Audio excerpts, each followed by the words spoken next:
Olá, gente, sejam bem-vindos aqui à nossa aula e nós vamos aqui começar iniciando, juntos a explorar este livro Conceitualização de Casos Colaborativo, tá? Dos autores William Cook, Cristina Padeschi e Robert Dudley, tá? É um livro aí que é uma referência essencial para todos nós que trabalhamos aqui com a TCC, na terapia cognitivo-comportamental, e eu tenho certeza de que os conceitos que nós vamos discutir ao longo dessas aulas vão enriquecer muito a nossa prática clínica. Então, para quem é novo no canal, prazer, quem não me conhece, prazer, meu nome é Tamiris Formagini, eu sou psicóloga clínica, sou registrada no Conselho Regional aqui de Minas Gerais, sou especialista em terapia cognitivo-comportamental, sou supervisora clínica, sou supervisora de estágio, sou professora de especializações na área da psicologia, principalmente meu foco na TCC, que é o que nós trabalhamos, não só a TCC clássica, mas a TCC baseada em evidência. Trabalho já há mais de 10 anos na área e eu sou apaixonada com psicologia e vocês vão vendo aqui ao longo dos capítulos um pouquinho me conhecendo melhor, tá? Para quem não me conhece, sejam bem-vindos aí. Toda semana nós vamos estudar um capítulo do livro, tá? Nós estamos estudando este livro, que a imagem está aqui abaixo, Conceitualização de Casos Colaborativa. São 9 capítulos este livro, então nós vamos discutir durante 9 semanas, tá bom? E todas as datas, gente, vai ser uma por semana, Hoje é quinta-feira. Nós começamos todas as quintas-feiras às 19 horas. Ah, mas vai ser feriado. Ah, mas acredito que nem tem feriado, nem reparei nas próximas datas, mas todas as quintas, durante as próximas aí 8, Hoje é a primeira, então nós vamos ter 8 quintas depois dessa aqui, totalizando 9 encontros. Então, todas as quintas, às 19 horas, nós vamos estar discutindo um capítulo deste livro. Se por acaso modificar alguma coisa, eu estou avisando, sempre aviso lá no grupo, tanto do WhatsApp quanto no grupo do Telegram, tá? O link desses grupos vão ficar aqui abaixo da nossa aula, tá? Não é obrigatório participar do grupo. As aulas são feitas aqui no YouTube, vão ficar disponíveis no YouTube enquanto o YouTube existir, enquanto o YouTube deixar, as aulas vão ficar disponíveis aqui. Mas para quem gosta de quem vai pedir, o certificado, lá no grupo que eu mando o link, tá bom? Então, as aulas vão ser do livro, com relação ao livro. Então, não vão ser vídeos pequenos, tá, gente? São vídeo-aula. Então, mas é um vídeo longo, tá, Miri? Gente, estamos estudando um livro. Então, aqui é uma aula mesmo. É um grupo de estudo onde eu ministro algo para vocês e ensino. Então, são aulas que vão demorar. Mas eu prometo que eu vou me esforçar para as aulas ficarem entre 40 a 50 minutos, não longo demais. Claro que, depender do que o capítulo nos trouxer, pode ser que a gente gaste mais, pode ser que a gente gaste menos, tá bom? Falei do grupo, Não é obrigado a participar do grupo, nem do WhatsApp, nem do Telegram. As aulas vão ficar disponíveis, então você pode aí. Também não é obrigado, tá, gente? Mas se você quiser receber a notificação das aulas, se inscreve no canal, coloca lá, ativa as notificações aqui do canal para você receber sempre que eu postar uma aula nova. E também a vantagem do grupo, que sempre que tiver alguma novidade, eu compartilho no grupo, tá? Então, os estudos gratuitos que a gente faz, eu coloco no grupo. Claro que eu tenho meus cursos pagos também, eu divulgo lá no grupo. Sorteios, tá? Eu faço sempre sorteios para os meus alunos, inclusive deste livro a gente faz outro sorteio. Vai ser divulgado para os participantes do grupo, então eu preciso que vocês estejam atentos lá no grupo. Mas o grupo, gente, não é aquele grupo que eu fico enchendo a mensagem de spam, tá? Eu só posto o essencial mesmo. Tem algum sorteio, eu aviso lá. E geralmente os sorteios têm algum tempo, um limite para participação aí. Então tudo eu aviso nos grupos, mas não é obrigatório participar para nada, tá? Sobre o certificado de participação, todas as aulas, gente, eu vou falar uma palavra-chave, tá? Só vou falar uma vez ao longo da aula e eu não vou repetir. Então, se atentem, se você não ouviu eu falar a palavra-chave, você vai voltar o vídeo, vai ouvir novamente. Quando eu falo a palavra-chave, não tem uma parte certa, eu vou falando ao longo aí das aulas. Ainda não comecei a aula, então eu não falei a palavra-chave, A partir do momento em que eu começo a discutir o capítulo do livro, nós vamos aí falando sobre, tá? Lembrando, são 9 capítulos, então eu vou falar 9 palavras-chave. Anotem essas palavras-chave. não precisa me enviar no WhatsApp, não precisa me enviar no Telegram, não precisa me enviar lá no Instagram. Anotem essas palavras, guardem elas com você. No final do livro, no dia que nós discutirmos o capítulo 9, eu envio um link lá no grupo do WhatsApp e um link no grupo do Telegram. Neste link, vocês vão preencher com as palavras, tá? Gente, certificado é 100% gratuito. Tem pessoas que preenchem esses links e não colocam as palavras, ou colocam o nome errado, ou colocam o e-mail errado. Eu não vou ficar corrigindo isso, gente. É um curso gratuito, uma aula gratuita aqui, conteúdo gratuito, certificado gratuito. A única coisa que vocês precisam fazer é assistir a aula e anotar as palavras-chave para garantir o certificado no final, tá? Então, se atentem. Então, eu não sei quantas horas que vão ser do certificado, que vai depender de quantas aulas a gente gastar, tá bom? Lembrando, não é um audiobook, eu sempre falo isso em todos os livros que nós estudamos. Não é um audiobook, eu não vou ficar lendo o livro aqui, tá?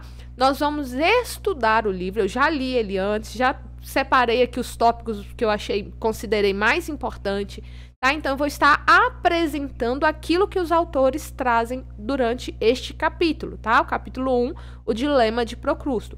Então, assim, em alguns momentos eu posso estar compartilhando alguma experiência, algum conhecimento, algumas dúvidas, mas eu vou estar pontuando quando é algo meu e nós não vamos sair do tema, nós vamos focar no tema proposto pelos autores.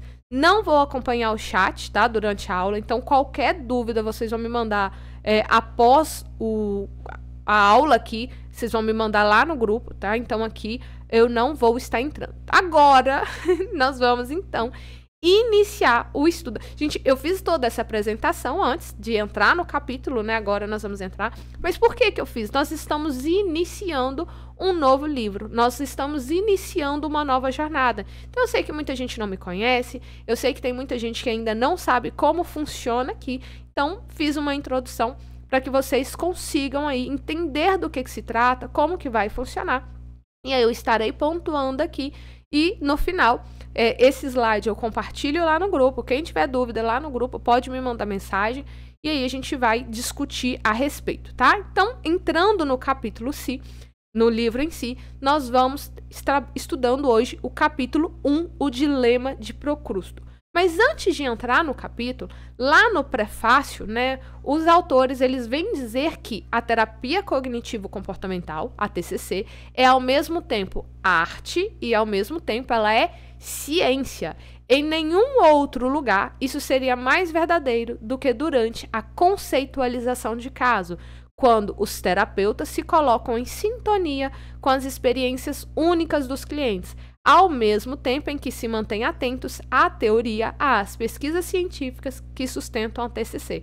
Então, é uma arte, porque eu preciso entender a subjetividade do meu paciente, eu preciso entender aquilo que é único do meu cliente, mas também eu não posso abrir mão daquilo que a teoria diz, tá? Então, eu vou pegar a arte, vou dominar a arte, mas também vou dominar a ciência ali, para realmente entregar algo para o meu paciente que funcione. Gente, só antes aqui de novo, paciente, cliente independente, tá? Antes os autores da TCC utilizavam muito a palavra cliente. Na terapia de terceira onda veio se inserindo novamente o termo paciente, mas isso aí é a maneira que vocês colocam, a maneira que vocês preferem falar, tá bom? Não tem certo, não tem errado e é isso aí. Então, vou seguir aqui. No capítulo 1, o dilema de Procrusto, os autores vão nos trazer um pouquinho sobre os desafios clínicos e as pesquisas sobre conceitualização de caso. Gente, vou introduzir aqui já avisando que é um livro antigo, tá? É um livro de 2010. Então, nós estamos aqui em 2024, já tem 14 anos. Este livro, ele vai nos trazer alguns casos clínicos, né, para nos ajudar a entender melhor aqui o capítulo, mas vocês vão perceber que quando este livro ele fala ali sobre os transtornos, ele está se baseando no DSM-4 ainda, tá bom? Nós já estamos no DSM-5-TR. Este livro ainda se baseia no DSM-4. Quando eu for falar aqui de algum transtorno ou de alguma situação que o livro traz, eu vou fazer essa atualização para o DSM-5, tá? Então, neste capítulo eu não vou falar mas talvez em algum outro capítulo a gente precisa fazer comentários sobre algum transtorno, sobre alguma demanda que os nossos clientes nos trouxerem. Então, eu vou fazer essa atualização para aquilo que há de recente, tá bom? Então, só para deixar isso aqui claro para vocês, que eu já vou fazer, mas eu vou deixar claro quando eu fizer isso. Vou sempre lembrar, o capítulo fala sobre o DSM-4 e nós estamos atualizando para o DSM-5. Então, para ficar fácil aí para vocês, tá bom? E por que o dilema de Procrusto? Quem era Procrusto, né? É um personagem mitológico e ele era um anfitrião e ele trazia convidados para a sua casa.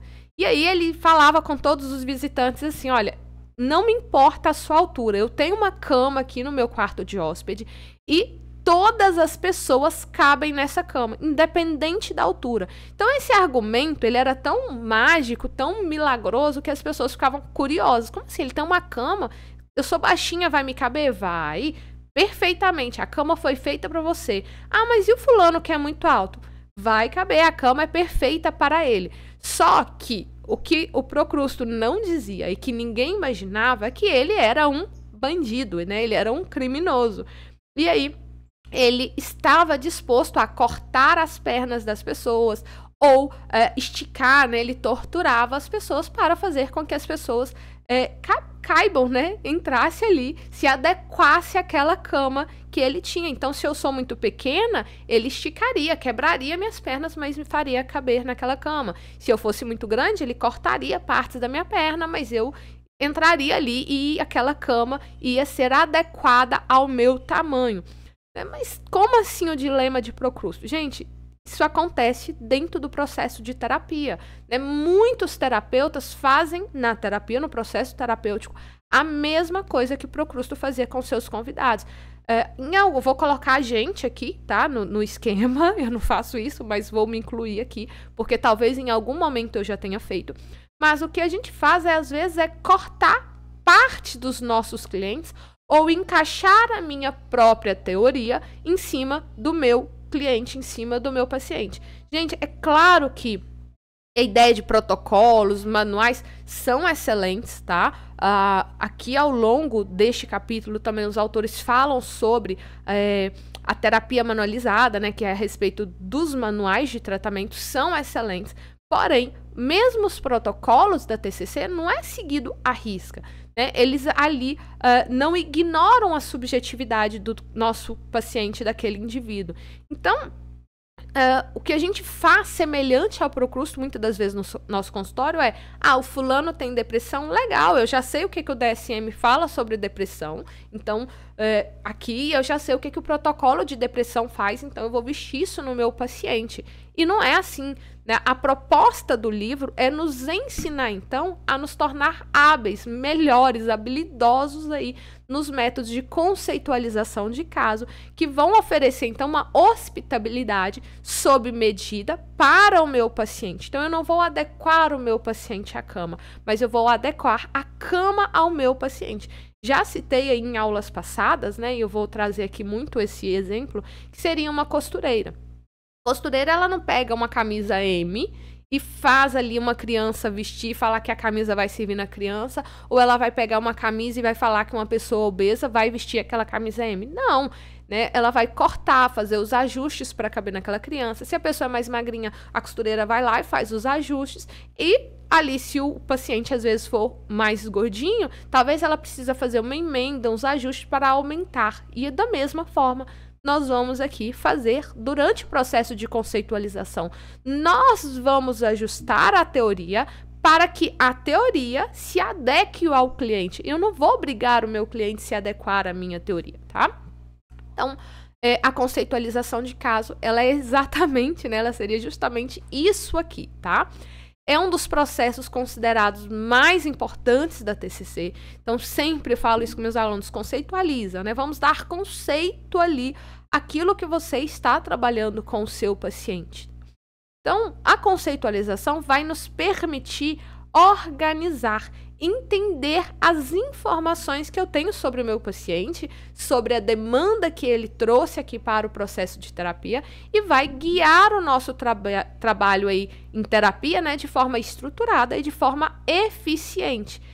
E aí, neste modelo proposto, né, neste método proposto aqui pela Padeschi e pelos outros autores, a ênfase ela é colocada na colaboração entre mim, né, entre eu, terapeuta, e entre o meu paciente. E aí, isso vai tornar com que o processo seja muito mais eficaz, muito mais empoderador para o meu paciente e não para mim, tá bom?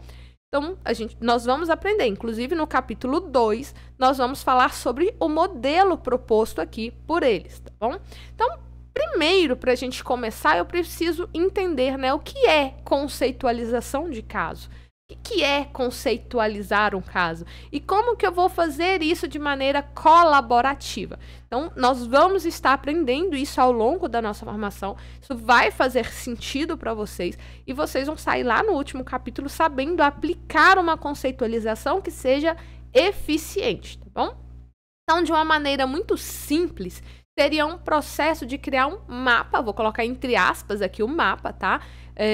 Das dificuldades que o meu paciente ele está enfrentando. Então, eu vou fazer um mapa, eu vou desenhar aqui para que eu consiga entender quem é este meu paciente. Então, eu vou fazer um mapa das crenças, das estratégias que ele usa, né, os modos que ele utiliza. E aí, este mapa vai me ajudar a organizar essas informações e a planejar um tratamento que seja mais eficiente, de uma maneira mais estratégica, tá? Ao longo do processo. Então, para os autores, conceitualização de caso é um processo em que o terapeuta e o cliente vão trabalhar ali em conjunto, né, colaboração, para primeiro descrever e depois explicar os problemas que o cliente está apresentando em terapia. Então, a função primária é guiar a terapia de modo a aliviar o sofrimento do cliente e a desenvolver a resiliência. Então, é onde eu vou primeiro, né, trazer o meu paciente em colaboração, preciso do engajamento do meu paciente. E aí nós vamos começar, então, primeiro descrever qual é o problema, né? O que é que ele está sentindo, quais os pensamentos, quais são as crenças, né? O que ele já fez para lidar com isso, o que ele está fazendo que está mantendo isso. Então, nós vamos ali estruturando todo o processo com o nosso paciente. E aí os autores vêm nos trazer, então, essa metáfora do caldeirão, né? E o que seria este caldeirão? Gente, esse desenho, tá? Está no livro, no capítulo 1. Eu vou compartilhar o PDF aí no final da aula. Eu vou compartilhar no nosso grupo do WhatsApp e no nosso grupo do Telegram. Mas tem tudo isso no nosso livro, tá bom? Então, os autores vão utilizar aí essa metáfora do caldeirão para facilitar o nosso entendimento. Então, um caldeirão, ele é um recipiente para aquecer substâncias, para aquecer algo, né, combinar ali substâncias diferentes, de modo que elas sejam transformadas em algo novo. Então, se eu tenho um caldeirão, eu vou colocar coisas diferentes porque eu quero criar alguma coisa, tá bom? E aí, o caldeirão, a gente vai utilizar ele aqui e vai fazer sentido para vocês entenderem melhor, então, essa ideia da conceitualização. Então, tipicamente, esse aquecer o caldeirão vai facilitar o processo de mudança. O processo de conceitualização de caso, ele vai ser da mesma maneira. Então, na medida em que, dentro da conceitualização de caso, vai combinando as dificuldades do seu paciente, as experiências que o seu cliente apresenta e eu vou combinar isso, tanto o problema, combinando com a teoria, com a pesquisa da TCC, eu consigo formar um novo entendimento daquele problema, algo que é único deste meu cliente, deste meu paciente. E aí, essa metáfora do caldeirão, ela vai ilustrar também os princípios chaves da definição de conceitualização de caso, que nós vamos trabalhar, então, ao longo dos capítulos, tá? Não é aqui é só a introdução. O capítulo 1, ele vem trazer mais uma introdução daquilo que nós vamos estudar ao longo deste capítulo. Então, primeiro, essas mãos aqui na figura, elas vão apresentar o empirismo colaborativo entre nós terapeutas e os nossos clientes. Então, esse empirismo colaborativo vai gerar o calor e vai estimular, então, a transformação dentro do caldeirão. Vai ter um capítulo para falar sobre o empirismo colaborativo, tá bom? E aí a colaboração ela vai ajudar a assegurar que os ingredientes certos sejam misturados de forma adequada e tanto as perspectivas do terapeuta quanto as perspectivas do nosso cliente vão se combinar para desenvolver uma compreensão compartilhada que seja adequada e que seja útil para o cliente. E aí, para que também vai guiando o processo de terapia. Em segundo lugar, né, do mesmo modo que acontece ali uma reação química em um caldeirão, a conceitualização também ela vai se desenvolver ao longo de um tempo, não é algo milagroso, né, é um processo. Então, tipicamente, ela vai começar em níveis mais descritivos, que é descrevendo ali os problemas em termos cognitivos e comportamentais dos nossos pacientes. Depois, vai incluir, então, os modelos explanatórios, que é o entendimento baseado na teoria de como esses sintomas são mantidos. A gente vai ter capítulos para falar sobre isso.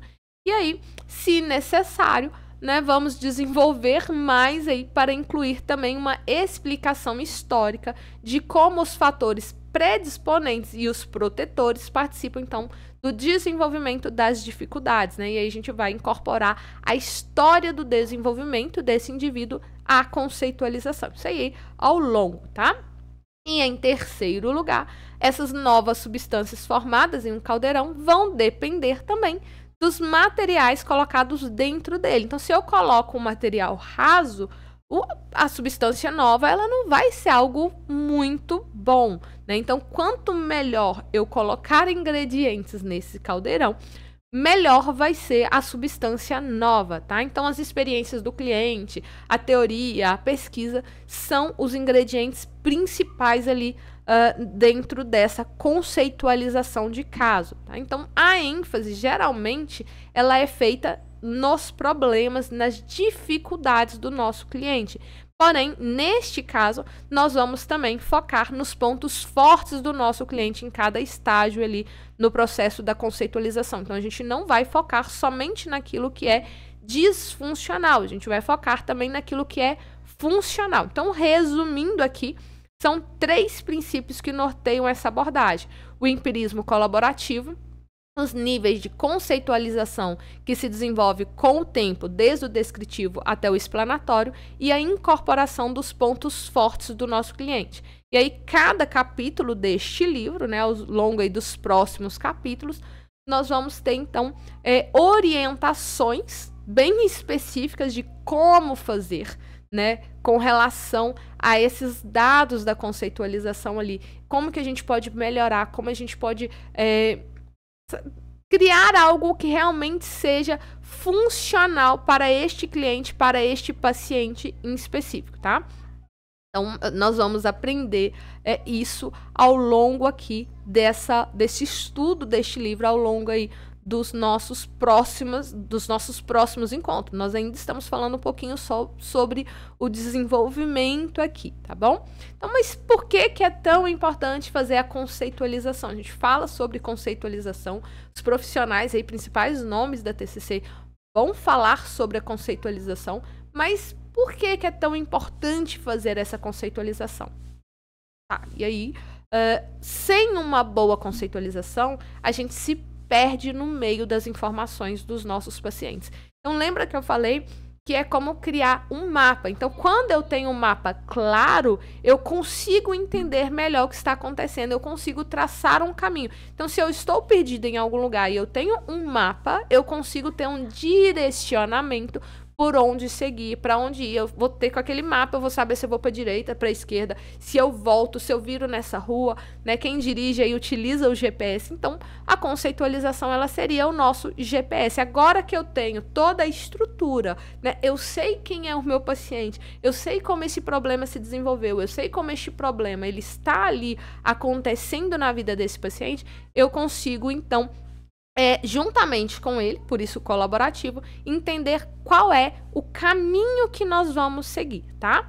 Então, os autores deste livro vão nos propor que a terapia, o processo de terapia, que eles são terapeutas cognitivos comportamentais, tem 2 objetivos que são abrangentes, tá? Que é aliviar o sofrimento e desenvolver resiliência.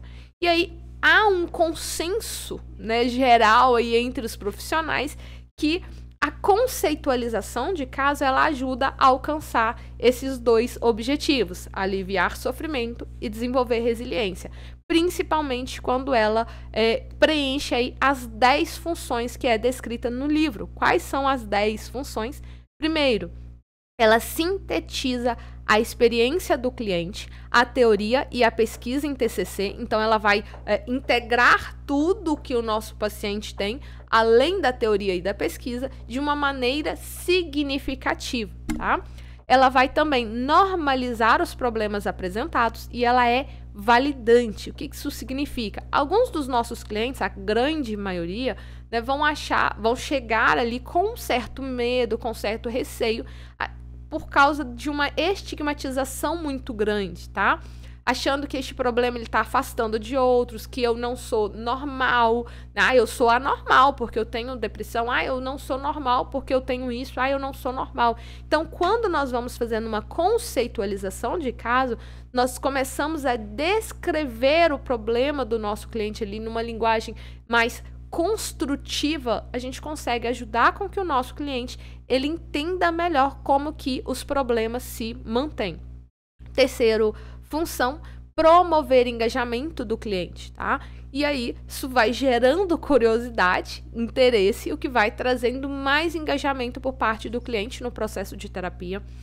Torna inúmeros problemas complexos mais manejáveis, tanto para o cliente como para o terapeuta, porque às vezes o nosso paciente vai chegando com tanta coisa, com tanta demanda, que você fica meio perdido. Quando você começa a anotar, quando você começa a organizar, tanto você quanto o seu cliente começa a entender. Você vai começar, ok, né? Por mais que seja um problema grande, agora que eu tenho uma visão de como eu sei o que fazer. E às vezes o nosso paciente fala, olha, eu nunca tinha reparado tal coisa, tá? 5.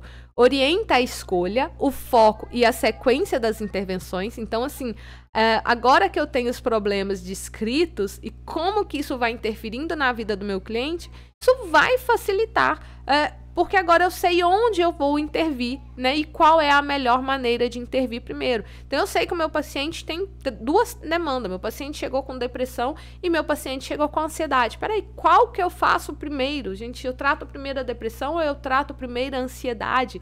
Né? No DSM-4, quando esse livro foi feito, tinha a questão do eixo, né? Eu trato o eixo 1 ou eu trato o eixo 2 primeiro? Então, aqui não. Agora não. Agora eu vou entender o quê? Qual é que está mais aqui importante para este cliente? E a conceitualização, ela vai me apresentar isso para que eu consiga, juntamente com o meu cliente, saber onde eu preciso intervir primeiro para depois intervir em outras coisas. 6. A função também, identificar os pontos fortes, né, e sugerir formas de desenvolver a resiliência. 7. Sugere intervenções mais simples e com maior custo-benefício. Por que, gente, maior custo-benefício e intervenções simples? Porque às vezes você quer fazer muita coisa para mostrar trabalho. E às vezes o simples bem feito, ele é melhor do que qualquer coisa. E quando eu tenho um mapa claro sobre o meu paciente, sobre o funcionamento do meu paciente, quando eu tenho um mapa claro de como ele funciona, do que está atrapalhando, eu vou atuar diretamente naquilo ali. Eu não preciso ficar floreando, eu não preciso ficar procurando, rodeando caminhos. Agora eu já sei qual é o caminho certo a seguir, tá? Antecipa e aborda os problemas na terapia, porque agora eu sei qual é o problema que ele tem. Então, por exemplo, se meu paciente tem ali ansiedade social, eu já sei que quando eu for fazer uma técnica de exposição com ele, eu preciso abordar este problema. Então, está, de certa forma, antecipando um problema que eu vou trabalhar com ele ali, tá? Ajuda a entender também a não resposta em terapia e sugere rotas alternativas. Se eu sei que não está funcionando, então eu preciso voltar à conceitualização e entender o que está ali, por que isso que eu estou fazendo não está funcionando. Então a gente refaz a conceitualização, volta à conceitualização para modificar ali o processo. E possibilita uma supervisão de alta qualidade, porque se eu consigo entender melhor o meu paciente através da conceitualização, o meu supervisor também, através dessa conceitualização, ele vai conseguir entender, ele vai conseguir compreender para me ajudar ao longo aí no desenvolvimento do atendimento deste meu paciente, tá? Então, após, aí no livro, voltando agora para o livro, tá? Então, essas foram as 10 funções que os autores colocou, e após, gente, eles colocarem essas explicações, essas funções, os objetivos da conceitualização, então os autores vão propor aqui no desenvolvimento do livro, falar um pouquinho, discutir um pouquinho sobre as pesquisas, né, que norteiam a conceitualização para comprovar a evidência científica. Não vou falar sobre as pesquisas, eu vou fazer um breve resumo aqui sobre essa parte. Eu recomendo que vocês leiam, sempre vou falar isso, gente. Leiam o livro, se aprofundem, porque isso aqui não é um audiobook, eu não vou ficar lendo. Eu estou aqui estudando para vocês, então não vou me aprofundar, eu vou fazer um resumo das pesquisas. Mas lembrando, é um livro relativamente antigo, tá? É um livro de 2010, ainda baseado no DSM-4, nós estamos no DSM-5, então as pesquisas aqui que o livro apresenta ainda possuem poucas evidências, embora eles vão focar nas evidências que realmente sustentam aí o nosso trabalho. Mas hoje nós temos muito mais pesquisas com relação à conceitualização de caso, e a gente tem muito mais reforços, mas aqui eu vou passar um pouquinho do que os autores trazem durante este livro, tá? O Peter Bean e o William Kucken, um dos autores aqui do capítulo deste livro, eles vão estabelecer, então, critérios para avaliar se a conceitualização de caso ela merece realmente o título aí de coração da prática baseada em evidência, né, ou elo que une a teoria à prática, e também de princípio-chave que sustenta a terapia cognitiva, né? É claro que eles fizeram várias pesquisas para chegar. Hoje, aqui em 2024, nós sabemos que realmente a conceitualização ela merece esse título de o coração da prática baseada em evidência, né? Mas naquela época ainda estavam se levantando pesquisas. Lembrando, é um livro de 2010. E aí, os critérios que eles utilizaram para a conceitualização de caso baseada em evidência, tá? Podem ser classificados de um modo mais amplo como top-down e bottom-up. Então, os critérios top-down seria... e aí, gente, para falar que a conceitualização de caso que eu estou fazendo com o meu paciente, ela tem evidência, vamos colocar, eu estou atendendo a Maria e eu faço a conceitualização de caso da Maria, tá bom? Então, eu preciso saber se essa conceitualização de caso, ela é realmente eficiente, ela realmente é válida. E aí, para isso, eu preciso responder essas perguntas. Dentro do critério top-down, a pergunta é: a teoria sobre a qual está fundamentada essa conceitualização está baseada em evidência? Né? Como nós trabalhamos aqui na TCC, né, que é uma abordagem baseada em evidência, se você está fazendo a sua conceitualização de caso e a sua conceitualização de caso ela está casada em conjunto com a teoria e com as pesquisas da TCC, então sim, né, a sua conceitualização está baseada em evidência. Se você utiliza outra abordagem, aí você precisa buscar responder isso. A abordagem que você trabalha, ela está baseada em evidência? Né? A sua conceitualização está casando com essa abordagem e com as pesquisas aí científicas, tá? Que realmente respondem aí sim, então legal, ou não, então sua conceitualização não é, se caso a resposta para que for não, então sua conceitualização não é baseado em evidências, tá bom? Gente, não é porque tem pesquisas científicas que realmente aquilo ali tem verdade. Inclusive, tem um artigo, não me lembro, mas é um artigo antigo, que eles fizeram falando sobre a correlação de manteiga e de divórcio. E aí, nessa pesquisa, mostrou que casais que divorciavam comiam muita manteiga. E aí, correlacionaram. Então, a manteiga é responsável pelo fim do casamento, pelo divórcio? Não. Então, não é porque tem uma pesquisa, não é porque tem um artigo científico que aquilo ali tem uma evidência comprovada, tá bom? Artigo científico, qualquer um pode preencher. Mas, só aqui fazendo uma introdução para vocês entenderem, tá? Já os critérios bottom-up tem algumas perguntas, tá? Essa conceitualização é confiável? Ou seja, os processos de conceitualização é confiável, os processos que você fez ali para chegar nessa conceitualização foi confiável? Né? Os clínicos concordam com essa conceitualização? Se eu pegar o seu paciente e se eu ler a sua conceitualização de caso, eu vou desenvolver uma conceitualização de caso igual à sua? Né? A pergunta, a conceitualização ela é válida? Né? Ela triangula ali com a experiência do cliente, com as medidas padronizadas, que são os manuais, os protocolos e as impressões do terapeuta e do seu supervisor?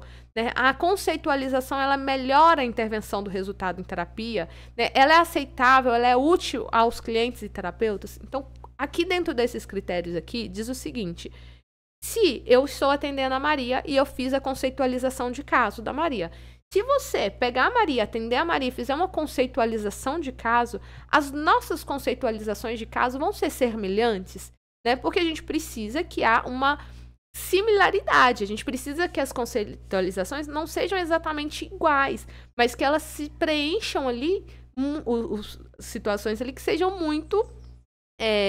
que se casem uma com a outra, né? Que faça sentido. Então, quando eu pego a Maria e eu descrevo a Maria, eu faço uma conceitualização dessa Maria, se você pegar a Maria, você também tem que ver exatamente o que eu vi nela. Ou se você está atendendo ela, eu tenho que ver exatamente. Então, a conceitualização, ela é de confiança? Ela realmente está descrevendo a Maria ou ela está descrevendo aquilo que eu quero ver na Maria? Então, para falar que a conceitualização de caso, ela tem uma evidência, ela é válida, ela é útil, nós precisamos concordar. E o seu supervisor, ele também precisa entender aquilo ali, tá? Ele precisa ver e falar, ok, agora eu não conheço a Maria, eu nunca vi a Maria na vida, mas eu estou supervisionando um caso e quando você traça para mim aqui, me coloca toda a sua conceitualização, eu sei perfeitamente quem é a Maria, né? Por mais que eu não tenha visto o rosto dela, eu consigo entender ali a dor, o sofrimento da Maria, tá? E aí também tem que se casar com tudo, tá? E, gente, a palavra-chave da aula, tá? Capítulo 1, primeira vez que eu tô falando a palavra-chave, só vou falar dessa vez. Palavra-chave é conceito, tá bom? Palavra-chave, conceito. E aí, nos próximos capítulos, a gente vai, então, começar a explorar o modelo, então, da conceitualização de caso que os autores desenvolveram, né? E o porquê que é tão importante a gente adotar este modelo. E aí os autores vão nos apresentar todo o passo a passo, como aplicar na prática clínica, tá bom? Então, primeiro, nós vamos abordar... E aí, gente, só para finalizando aqui, já consegui. Este é o resumo do capítulo 1, tá bom? Aqui a gente finalizou o capítulo 1. E aí, nas próximas aulas, nós vamos abordar, então, no capítulo 2, o desenvolvimento dos níveis colaborativos, dos níveis de conceitualização, que eu falei lá no caldeirão. No capítulo 3, nós vamos falar sobre o empirismo colaborativo. E no capítulo 4, nós vamos falar sobre a incorporação dos pontos fortes do cliente. Lembra que são as 3 etapas lá, né, os 3 princípios essenciais do caldeirão que eu falei, tá? Desenvolvimento de níveis de conceitualização, capítulo 2, empirismo colaborativo, capítulo 3, e incorporação dos pontos fortes, capítulo 4. E em seguida, né, nós vamos aí ver como que esses princípios vão se aplicar ao longo do tratamento do cliente específico. Então, ele vai nos trazer um caso clínico, tá? E orientado para o processo. Então, capítulo 5, 6 e 7 vão aplicar. Nós também vamos trabalhar as habilidades avançadas necessárias para a conceitualização de caso e como aprimorar isso aí com treinamento e com supervisão. Então, isso é no capítulo 8. Mas Tamires, eu atendo há 10, 20, 30 anos, preciso de supervisão? Se você quer se tornar um bom terapeuta, sim, há a necessidade de supervisão, tá? E no capítulo 9, os autores aí vão nos trazer uma síntese, né, desses temas e nós vamos discutir também aquilo que já foi apresentado lá pelos autores, que são as futuras direções de pesquisa e sobre conceitualização de caso, tá? E aí, gente, só para a gente finalizando, o objetivo desse livro é nos ajudar a entender que quando eu aplico aqui, né, aqueles 3 princípios que eu falei, nós conseguimos ver a conceitualização de caso como uma jornada empolgante, criativa, né, e recompensadora. Aquilo que vai me ajudar ao longo do meu tratamento. E também entender que a participação do meu cliente, do meu paciente durante o processo é algo que seja realmente, que tenha uma participação ativa ali, porque isso é fundamental para o nosso trabalho clínico, tá? Então, é isso a nossa aula. Eu espero que essa aula tenha proporcionado insights valiosos para vocês. Semana que vem, na quinta-feira, às 19 horas, nós vamos discutir sobre o capítulo 2. Tá? Essa é a nossa introdução. Acabando a aula aqui, vou colocar esse slide lá no nosso grupo. Então, quem não está aí, entra lá, vai estar lá no nosso grupo, tanto do WhatsApp quanto do Telegram. E eu vejo vocês semana que vem.